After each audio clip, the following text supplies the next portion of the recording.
Seja bem-vindo a mais um vídeo aqui no canal. O meu nome é Gabriel Alencar, eu sou pastor e professor de teologia, formado pelo Convergência, pós-graduado no Andrew Jumper em teologia aplicada.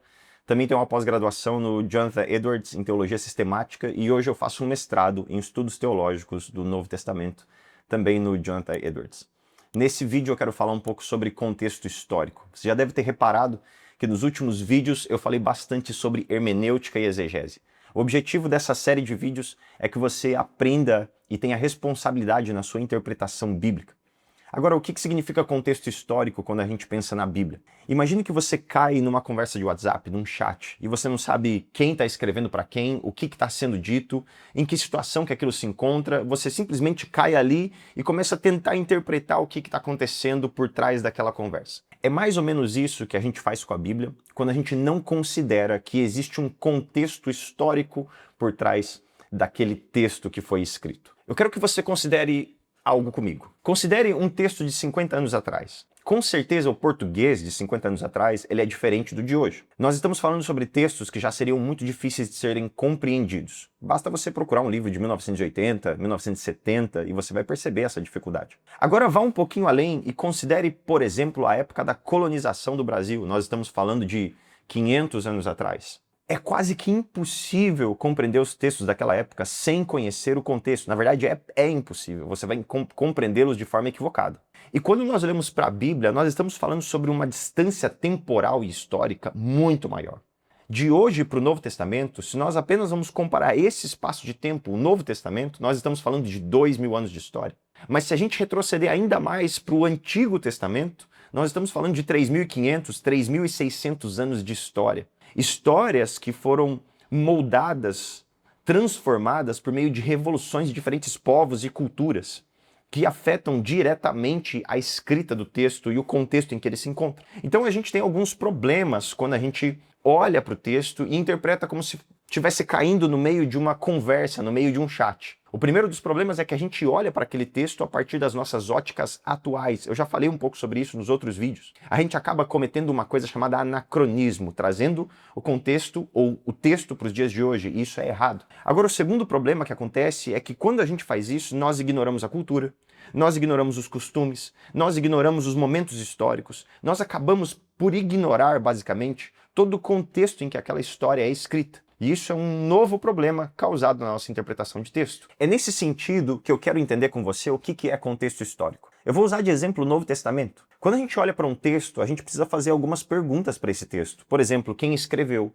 Para quem que foi escrito? Por que foi escrito? Em que situação que foi escrito? Só para título de curiosidade, você olha para o Novo Testamento, ele começa em Mateus e termina em Apocalipse. A gente tem o Novo Testamento que começam com 4 evangelhos, 3 chamados sinóticos e um chamado assinótico. Mateus, Marcos e Lucas, sinóticos, porque eles narram a história de Cristo a partir do mesmo ponto de vista. João, por sua vez, é chamado de assinótico. Você percebe a diferença na escrita de João? João começa falando que Cristo é o Verbo, e o Verbo estava com Deus, e o Verbo era Deus, enquanto os outros começam falando sobre a genealogia, o nascimento ou o início da vida de Jesus. Enquanto os outros têm um foco mais histórico, João vai um pouco além. Agora, quando você continua o Novo Testamento, você vai chegar nas cartas paulinas. Gálatas, Romanos, Tessalonicenses, Coríntios, são algumas cartas paulinas. Talvez você não saiba, mas os evangelhos, por mais que eles estejam no começo do Novo Testamento, eles não foram escritos antes das cartas paulinas. É bem provável que o primeiro texto do Novo Testamento que nós temos registro de ter sido escrito foi Gálatas. E os evangelhos teriam sido escritos apenas a partir de 60 depois de Cristo. Gálatas em 49. É bem provável que Paulo tenha escrito praticamente todas as suas cartas antes mesmo que nós tenhamos um registro de um evangelho. E quando a gente olha para esses evangelhos, por exemplo, aí você entende por que cada evangelista escreve com uma ótica um pouquinho distinta. Mateus parece que tem um grande foco na destruição do templo, porque ele está escrevendo com um objetivo em mente. Marcos tem outro objetivo em mente e Lucas também. E é por isso que a gente encontra leves diferenças entre um evangelho e outro. Agora, para saber sobre essas coisas, é necessário que a gente conheça sobre contexto, quem escreveu, por que escreveu, para que escreveu, em que sentido escreveu, etc. Os evangelhos, por exemplo, são registros da história da igreja ou da história de Cristo começando a igreja. Enquanto as cartas paulinas são cartas que o apóstolo endereça para um lugar específico. Os evangelhos, eles têm um cunho muito mais universal, enquanto as cartas têm um cunho muito mais particular. Quando Paulo escreve para Timóteo, não tem o mesmo objetivo que Mateus escrevendo o seu evangelho. Paulo está dando conselhos para o seu filho na fé. E a gente só vai entender dessas coisas se a gente entender de contexto histórico. Contexto histórico, portanto, tem a ver com como é que cada um desses se encontrava no momento em que elas foram escritas. Para quem, por quê, quando, como, com que objetivo. São perguntas como essas que vão responder para a gente o que é o contexto histórico por trás daquele texto. E quando eu olho para isso, somente assim eu vou conseguir de fato entender o que está acontecendo naquele texto. Eu já falei isso em outros vídeos. Existe uma diferença entre interpretação e aplicação. Interpretação tem a ver com, antes de tudo, eu olhar para o texto e interpretá-lo como se ele estivesse chegando no seu primeiro leitor. A aplicação tem a ver com que tipo de desdobramentos aquilo traz para o meu dia hoje.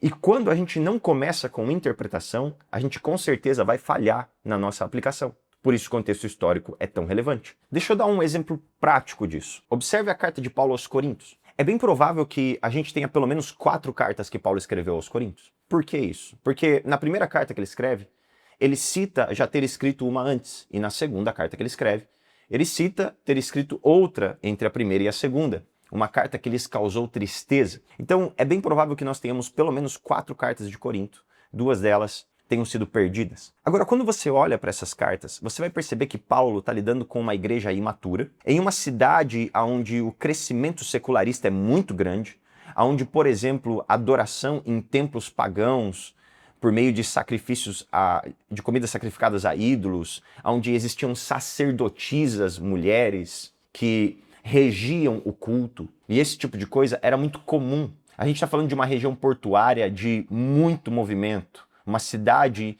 que era praticamente, nos dias de hoje, a gente está pensando numa São Paulo, pessoas entrando e saindo, movimentação o tempo todo.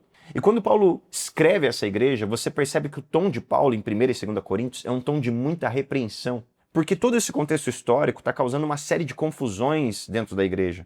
Você percebe na igreja de Corinto que as mulheres, elas têm muito mais fala ou poder de voz do que outras igrejas, por causa do contexto que elas estão ali. Elas estão vindo de um contexto onde as sacerdotisas guiavam o culto, e aquilo está causando problemas dentro de Corinto. Paulo escreve, por exemplo, que as mulheres devem ficar em silêncio na igreja de Corinto. Por que isso?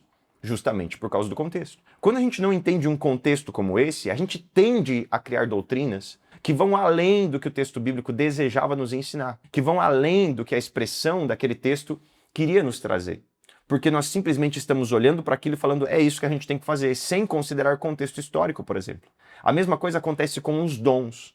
A igreja de Corinto está bagunçada com os dons. As pessoas estão falando em línguas, uma está entrando na frente da outra, e está tendo uma certa bagunça na Santa Ceia, na manifestação dos dons, na ordem do culto, nas mulheres dentro do culto, e tudo isso está atrapalhando muito. Nesse contexto, Paulo escreve as ordenanças que ele escreve a Corinto. Você vai olhar para as outras cartas de Paulo e você vai perceber que a tônica é diferente. Por quê? Porque Paulo está falando para outro contexto histórico. Então perceba que conhecer o contexto histórico vai determinar a qualidade da minha interpretação. Se eu não sei desses pormenores por trás da carta de Corinto, eu vou simplesmente ler aquele texto e vou sair aplicando para todo mundo, porque eu não estou entendendo o que está acontecendo por trás. E aí Paulo, por exemplo, lida com um caso seríssimo na igreja de Corinto, que é necessário que se retire o irmão da igreja. Se a gente não entende o que aconteceu por trás daquela retirada daquele irmão da igreja, a gente vai sair retirando todo mundo da igreja, como se isso era o que Paulo estivesse ensinando.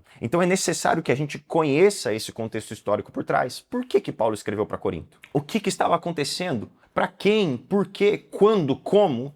Essas coisas respondem em contexto histórico. E aqui a gente consegue entender como, depois de entender isso daquele contexto, dentro daquele contexto, a gente pode trazer aplicações práticas para o dia de hoje. Conhecer o contexto histórico, então, molda toda a nossa interpretação e faz com que a gente interprete a Bíblia de forma correta. Então, sem contexto, nós não ouvimos a Bíblia. Nós, na verdade, criamos uma nova Bíblia. Nós criamos uma projeção dos nossos desejos. Nós criamos aquilo que nós gostaríamos que ela falasse, porque ela não está passando por meio de uma ótica interpretativa, ou melhor, ela está, mas a ótica interpretativa está sendo os meus pressupostos. O contexto foi abandonado. E agora eu procuro, por meio dos meus desejos, por meio dos meus sonhos, por meio dos meus anseios, projetar na Bíblia aquilo que eu gostaria que ela falasse, para que ela sirva apenas de apoio e aprovação do meu discurso. Isso acontece quando eu abandono o contexto histórico. Nós interpretamos errado e, consequentemente, nós aplicamos errado também. Então a Bíblia, ela foi escrita para nós, mas ela não foi escrita no nosso tempo. E nós precisamos entender isso de uma vez por todas. Se não passamos por uma interpretação que tem a ver com o contexto histórico dos receptores, nós com certeza interpretaremos a Bíblia de forma errada. No próximo vídeo a gente vai falar ainda um pouco mais sobre interpretação bíblica. E eu quero falar sobre algo que vai mudar completamente a sua interpretação da Bíblia. Gênero literário. Quando a gente entende sobre gênero literário, isso aprofunda a nossa compreensão de forma que talvez você nunca tenha percebido antes. Não deixe de acompanhar esse conteúdo e se você gostou, não esqueça de deixar o seu like aqui embaixo e se inscrever no canal. Deus te abençoe, te vejo no próximo vídeo.